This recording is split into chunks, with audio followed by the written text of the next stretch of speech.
Sa diwa ng Kapaskuhan, tuklasin natin ngayon ang mensahe ng mabuting balita ng Panginoong Hesukristo para sa kapistahan ng Epifanya o Tatlong Hari. Mensahe: Mga pantas mula sa silangan, bakit ninyo hinahabol ang tala? Sa pag-aaral ninyo ng kalawakan, kay dami na ninyong natuklasang mga bituin doon. Ano ba ang katangi-tangi sa isang ito? Paano nyo naramdamang may lihim ang tala na nais ibunyag sa lahat? Tama, ang talang ito, ang tala ninyo, ang mag-aakay sa inyo sa tunay na liwanag. Naghihintay sa inyo ang isang batang paslit sa munting kubo ng kanyang payak na mga magulang.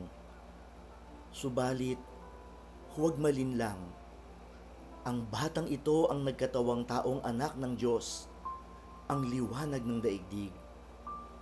Ngayon, siya ay Diyos, subalit kapatid, kaibigan, at liwanag ninyo. Nagkatotoo na sa inyo ang sinabi ni Isayas: nababalot ng dilim ang daigdig, nalalambungan ng ulap ang mundo, subalit liliwanagan kayo ng Diyos ng kanyang kaluwalhatian. Dahil hinanap niyo siya, dahil natagpuan niyo siya ngayon, dahil pinatuloy niyo siya sa inyong puso, tataglayin ninyo ang liwanag na iyan palagian sa inyong buhay. At ikaw naman, Ginoong Herodes, Haring Herodes, bakit galit na galit ka sa tala na ito? Ano ang ikinatatakot mo sa malayo at kakaibang bituin sa langit? Nag-aatubili ka na lumabas sa kadiliman dahil nahirati ka na dito. Hanggang ngayon, ang alam mo lang ay makontento sa dilim ng kasalanan, ng kapangyarihan, ng galit, ng inggit, ng pagpatay. Bakit mo tatanggihan ang tala na magdadala sa iyo sa liwanag? Ang batang si Jesus, hindi mo siya kalaban, hindi ka tunggali, kundi isinilang siya upang maging tagapagligtas mo din. Nagdurugo ang puso niya habang nakikitang sadlak ka sa kadiliman at walang pagnanais na kumawala dito. Naghihintay ang batang ito na bigyan mo ng pagkakataong makapasok sa puso mo.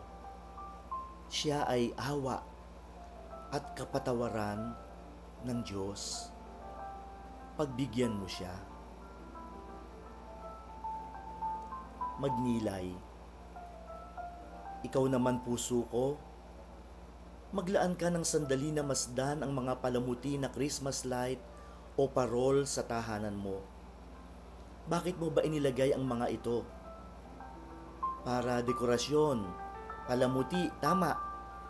Subalit para sa isang malalim pang dahilan.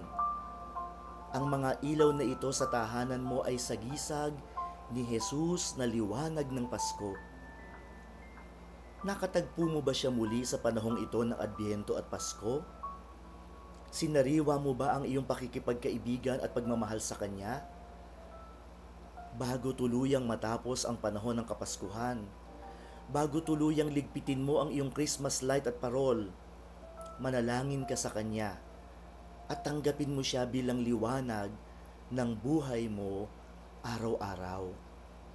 Siya ang magiging tala sa bawat sandali ng iyong buhay. Amen.